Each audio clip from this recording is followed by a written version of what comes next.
আসসালামু আলাইকুম, সবাইকে স্বাগত জানাচ্ছি আজকের এই অনলাইন ক্লাসে। আজকে আমরা মূলত ক্লাস করব এইচএসসি হায়ার ম্যাথ সেকেন্ড পার্টের চ্যাপ্টার 3 জটিল সংখ্যা নিয়ে। এই অধ্যায় থেকে সাধারণত আমরা এইচএসসি ফাইনাল পরীক্ষায় একটা সিকিউ কমন পেয়ে থাকি, মাঝে মধ্যে দুটো সিকিউ এসে থাকে। সো আজকে আমরা যে টপিকস নিয়ে আলোচনা করব সেই টপিকসগুলো আমি সাইডে লিখে রেখেছি, মডুলাস, পোলার সমীকরণ এবং আর্গুমেন্ট। সো এই টপিকসগুলো পড়ার আগে আসলে আমরা শিখবো আসলে জটিল সংখ্যাটা কি, ঠিক আছে? সো জটিল সংখ্যা কি আমি লিখে রেখেছি যে জটিল সংখ্যাকে z দ্বারা প্রকাশ করা হয়। সো z ইকুয়াল টু আমরা লিখতে পারি x প্লাস iy। এটা দ্বারা আসলে কি বোঝাইতেছে? x দ্বারা আসলে বোঝানো হচ্ছে বাস্তব অংশ এবং iy, এই i দ্বারা বোঝানো হচ্ছে অবাস্তব অংশ।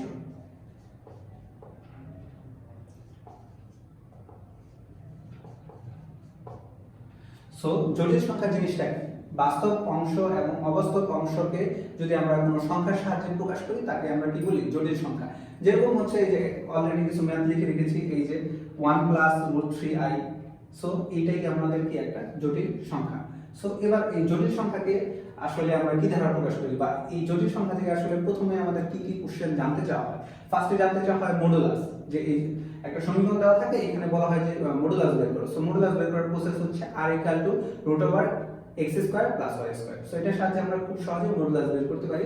এবং তারপর হচ্ছে পোলার সমীকরণ বের করতে বলে। পোলার সমীকরণ সমান আমরা লিখতে পারি r cos θ + i sin θ। এবং ফাইনালি বলে হচ্ছে আর্গুমেন্ট বের করা। আসলে আর্গুমেন্ট বলতে কি বোঝায়? আর্গুমেন্ট আসলে হচ্ছে এক ধরনের কোণ, ঠিক আছে? সো কোণ যদি আমরা চিন্তা করতে যাই তাহলে আমাদের একটা চতুর্ভাগ চিন্তা করতে হয়। সো আমি এখানে অলরেডি লিখে রেখেছি যে আমাদের নরমালি চতুর্ভাগ কয়টা হয়? চারটা। এটা হচ্ছে প্রথম চতুর্ভাগ, এটা দ্বিতীয় চতুর্ভাগ এবং তৃতীয় চতুর্ভাগ, এবং এটা হচ্ছে চতুর্থ চতুর্ভাগ। এখন কোন জটিল সংখ্যা কোন চতুর্ভাগে অবস্থিত এটা আমরা বুঝবো কিভাবে? যদি কখনো কোন সংখ্যা মানে x এবং y এর মান দুটোই প্লাস আসে তাহলে আমরা এটা বুঝবো যে এটা প্রথম চতুর্ভাগে অবস্থিত। এবং কখনো যদি x এর মান মাইনাস এবং y এর মান প্লাস আসে তাহলে আমরা বুঝবো এটা দ্বিতীয় চতুর্ভাগ। এবং যদি x এবং y দুইটার মানই মাইনাস আসে তাহলে আমরা বুঝবো তৃতীয় চতুর্ভাগ। এবং x এর মান প্লাস এবং y এর মান যদি কখনো মাইনাস আসে তাহলে আমরা এটা বুঝবো কোন চতুর্ভাগ? চতুর্থ চতুর্ভাগ।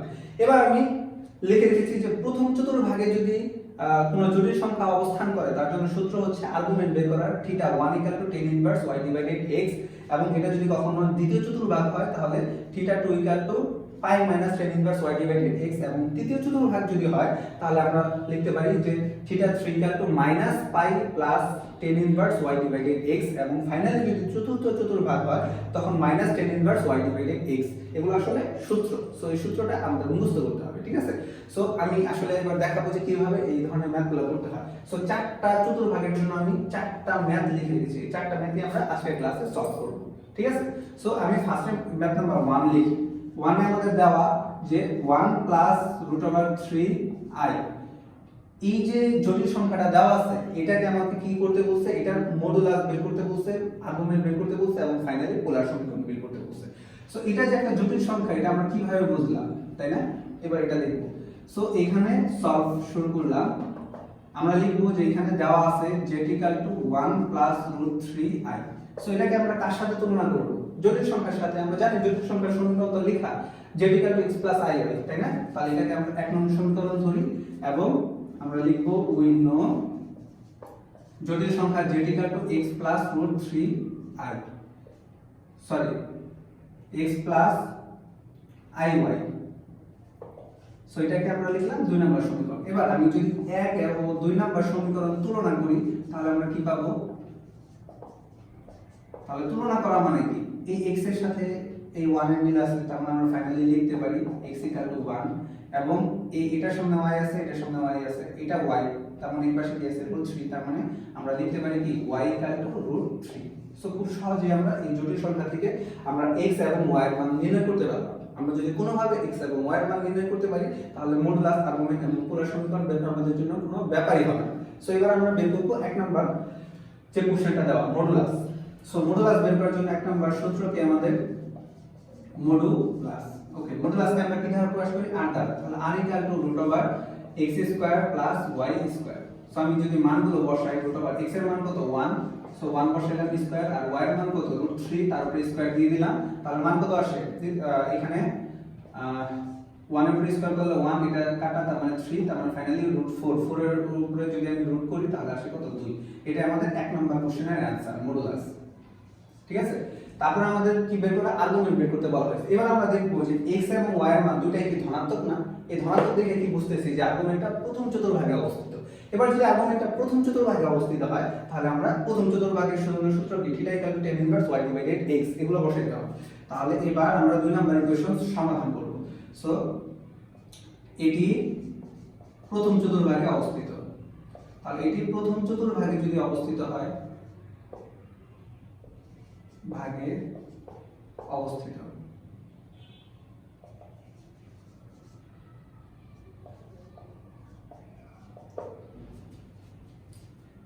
সো প্রথম চতুর্ভাগে যদি এটা অবস্থিত হয় এটার জন্য আমরা সূত্র কি θ1 = সূত্র হচ্ছে tan ইনভার্স y / x। ঠিক আছে।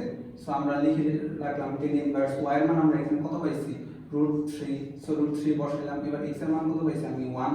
সো এই 1 যদি বসাই তাহলে এখানে এটার মান কত আসবে। আমরা যদি ক্যালকুলেটরে ইকুয়েশন করি, আমাদের করা আছে হচ্ছে আমাদের আসে হচ্ছে 60 ডিগ্রি। হ্যাঁ, সো 60 ডিগ্রিকে আমরা কিভাবে লিখব, আমরা তো কখনো 60 ডিগ্রি ভাবে বসাইতে পারবো না।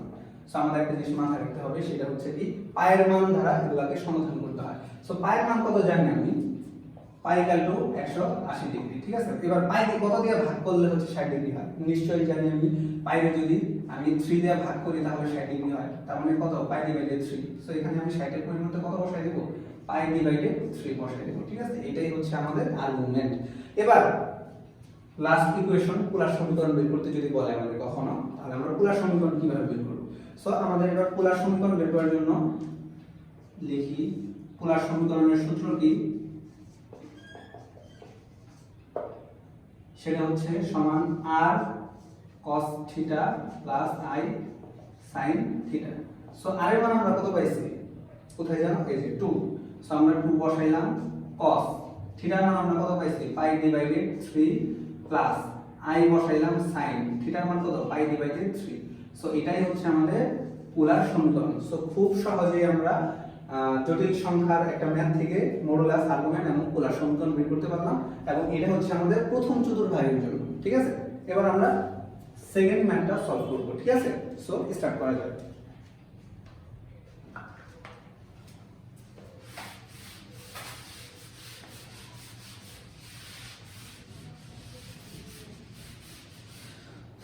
সো সেম ভাবে সেকেন্ড ম্যাথটা আমাদের কি দেওয়া,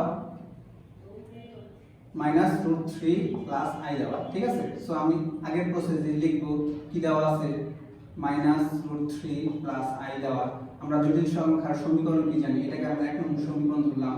উই নো জটিল সংখ্যার সমীকরণ z = x প্লাস iy, এটাকে আমরা 2 নাম্বার ধরলাম। এবার আমরা কি করব, 1 এবং 2 যদি তুলনা করি, 1 ও 2 তুলনা করে পাই, তাহলে এটা যদি তুলনা করি তাহলে x এর মান কত পাবো আমি, এই যে x √3। তাহলে y এর মান কত পাবো, y এর মান কিছু নাই মানে কত 1। ঠিক আছে, খুব সহজ। এবার আমরা x এবং y এর মান বের করা শেষ, খুব সহজেই মডুলাস বের করতে পারবো। সো মডুলাস 1 নম্বর কোশ্চেন, মডুলাস কিভাবে বের করতে হয়, r = √x² + y²। So finally x এর মান কত -√3² প্লাস y এর মান 1²। সো এটা যদি করি, এটার মান 4, তার মানে কত 2। ঠিক আছে, খুব সহজ। এবার আমরা কি বের করব, আর্গুমেন্ট বের করব, 2 নম্বর কোশ্চেন। সো আর্গুমেন্ট যদি বের করতে যাই, সো এটা কোন চতুর্ভাগে অবস্থিত, আমাদের এখন কি দিতে হবে যে x এবং y এর মান কি প্লাস এবং মাইনাসটা দিতে হবে।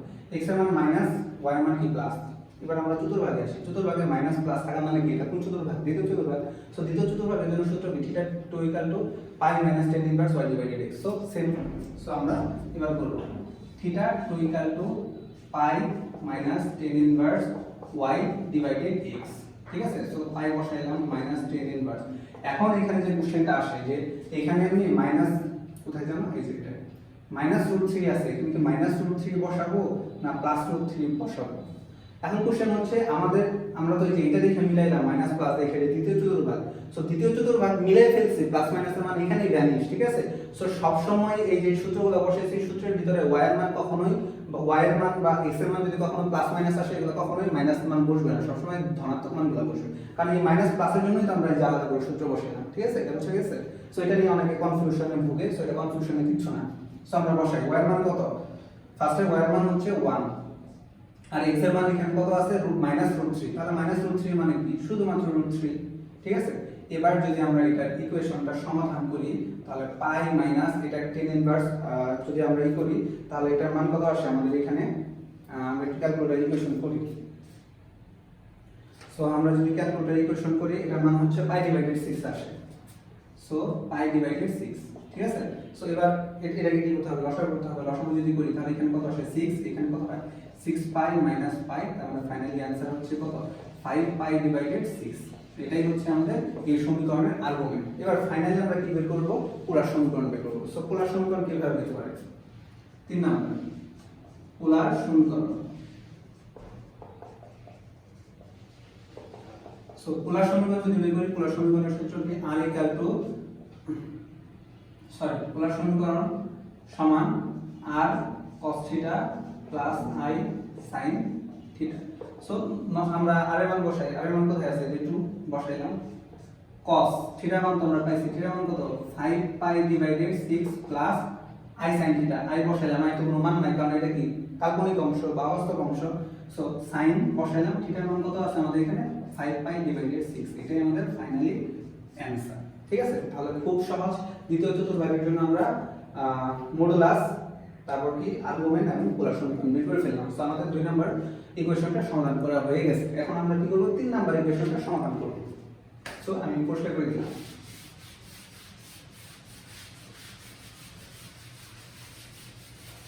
সো সেম নিয়মে যদি আমি 3 নাম্বার ইকুয়েশনটা সমাধান করতে যাই তাহলে 3 নাম্বার ইকুয়েশনটা আমাদের এখানে কি আছে -8 - 6i। সো এটা তো দেওয়া আছে তাই না সলভ। সো আমরা দেখব দেওয়া আছে সেটা কি এটা যেহেতু জটিল সংখ্যা সো z = -8 - 6i এটাকে এক নাম্বার সমীকরণ ধরলাম। আবার আমরা জানি কি z = x + iy এটা কি জটিল সংখ্যার সমীকরণ, সো এটাকে 2 নাম্বার ধরলাম। আবার যদি 1 ও 2 তুলনা করি সো এখানে আমরা x এর মান কত পাবো -8 আর y এর মান কত পাবো -6, ঠিক আছে। ওকে, তাহলে এবার আমাদের x এবং y এর মান বের করা শেষ। এবার আমরা মডুলাস বের করব। সো এক নাম্বার ইকুয়েশন মডুলাস। সো মডুলাসকে r দ্বারা প্রকাশ করা হয়, সূত্র হচ্ছে √x² + y² বের করলাম -8 এর উপর স্কয়ার প্লাস y এর মান কত -6 তার উপর স্কয়ার। যদি আমরা স্কয়ার করি তাহলে আমাদের মান এখানে আসে হচ্ছে আমরা একটু ক্যালকুলেটরের সাহায্য নিই।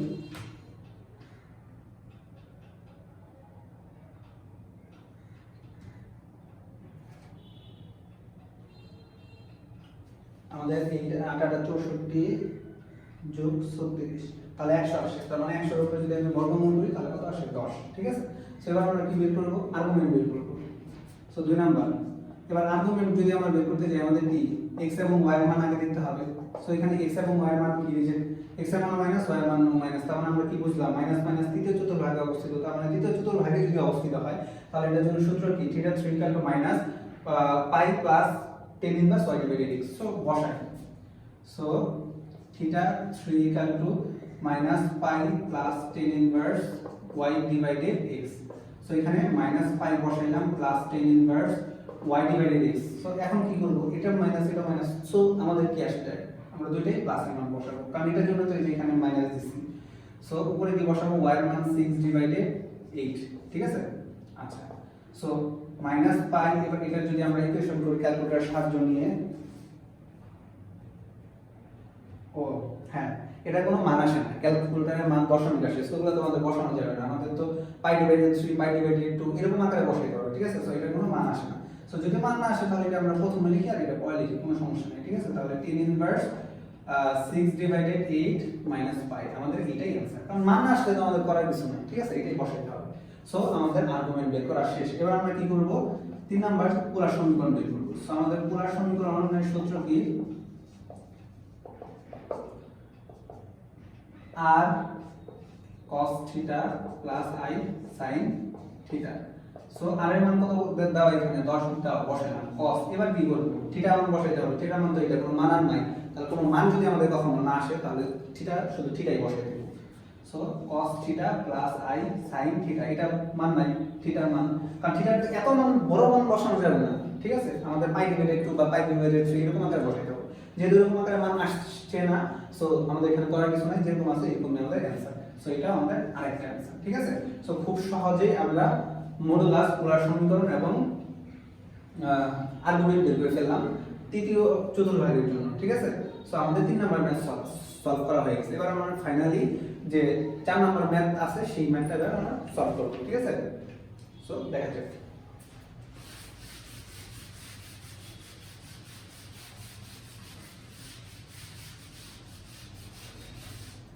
সো আমাদের 4 নাম্বার ম্যাথে কি আছে, 3 - 5i। সো এটা তো একটা জটিল সংখ্যা, তাই না? তাহলে সলভ, তাহলে এটাকে কি লিখবো, z = 3 - 5i এক নম্বর সমীকরণ। আর আমরা জটিল সংখ্যার সমীকরণ কি জানি, z = x + iy। তাহলে 1 আর 2 তুলনা করব। তো আগের মতই 1 আর 2 যদি তুলনা করি তাহলে আমরা কি পাবো, x = কত 3, y = -5, ঠিক আছে। সো এবার আমরা x এবং y এর মান বের করা শেষ, এবার সহজেই আমরা মডুলাস বের করতে পারি। সো 1 নম্বর ইকুয়েশন, 1 নম্বর কোশ্চেনের অ্যানসার মডুলাস। সো মডুলাস কার দ্বারা প্রকাশ করার সূত্র কি, √x² + y²। So finally x এর মান বসাবো 3² আর এখানে y এর মান -5 তারপর স্কয়ার। যদি আমরা করি তাহলে মান কত আসে, 3 থেকে 9 প্লাস কত 25, 9 + 25 আমাদের মান আসে কত 34, √34, ঠিক আছে। এটাই আমাদের ফাইনাল অ্যানসার। ওকে, তারপর আমরা কি করব, এবার আমরা সেকেন্ড কোশ্চেন যে আর্গুমেন্ট আছে সেই আর্গুমেন্ট বের করব। সো আর্গুমেন্ট যদি আমরা বের করি, সো আর্গুমেন্ট বের করার জন্য আমাদের কি দেখতে হবে, x এবং y এর মান কোন চতুর্ভাগে আছে সেটা নির্ণয় করতে হবে। এখানে x এর মান প্লাস এবং y এর মান মাইনাস। সো চতুর্ভাগে যাই, প্লাস মাইনাস, তার মানে এটা কোন চতুর্ভাগে, চতুর্থ চতুর্ভাগে। তাহলে চতুর্থ চতুর্ভাগে যদি হয় সূত্র কি, θ 4 = -tan inverse y / x। So এটা বসালে আমাদের অ্যানসার হয়ে যাওয়ার কথা। So θ 4 = -tan inverse y / x, যদি বসাই -tan ইনভার্স y এর মান কত -5। সো আমি আগে বলছি যে মাইনাস মান দেওয়া যাবে না, সবসময় কি মান দিতে হবে, প্লাস মান দিতে হবে। সো এখানে কি বসাবো 5 আর এখানে x এর মান কত 3। সো এটারে যদি আমরা ইকুয়েশন করি এটা কোনো মান আসে না। সো যদি কখনো কোনো মান না আসে তাহলে এটাই আমাদের কি অ্যানসার, ঠিক আছে। কারণ কি π/3 বা 2 এরকম বা 6 এরকম ছাড়া তো বসানো যায় না। সো এরকম তো কোনো মান আসে না। সো আমাদের এখানেই অ্যানসার। সো আমরা তৃতীয় চতুর্ভাগের জন্য আর্গুমেন্ট বের করে ফেললাম। এবার ফাইনালি সর্বশেষ কোশ্চেন, সেটা হচ্ছে পোলার সমীকরণ। সো এটার জন্য আমরা পোলার সমীকরণ কিভাবে বের করব। সো পোলার সমীকরণ, সো পোলার সমীকরণ বের করার জন্য আমাদের সূত্র কি, r cos θ + i sin θ। So r এর মান কত আমাদের এখানে, কোথায়, এই যে √34 বসাইলাম, cos বসাইলাম, থিটার কি কোনো মান আছে না, এত বড় মান বসানো যাবে না। তার মানে আমরা শুধু থিটাই রাখবো, প্লাস i sin θ, এত বড় মান বসানো যায় না, তার মানে থিটাই হবে। সো ফাইনালি এটাই আমাদের অ্যানসার, ঠিক আছে। খুব সহজ। সো অনেকে কনফিউশন ভোগ করে যে এখানে থিটার মান বসাইলাম না, আবার কেটে দিবে কিনা বা এরকম কিছু, এরকম কোনো কিছুই না, ঠিক আছে। থিটার মান আসে না, এই জন্য আমরা বসাই না। সো খুবই সিম্পল ছিল আজকে মডুলাস, আর্গুমেন্ট এবং হচ্ছে পোলার সমীকরণ বের করা, ঠিক আছে। সো আমরা পরের ক্লাসে এটার বর্গমূল সহ আরো যতগুলো টাইপ নিয়ে আমাদের কোশ্চেন আসে ওই টাইপগুলো নিয়ে আলোচনা করব।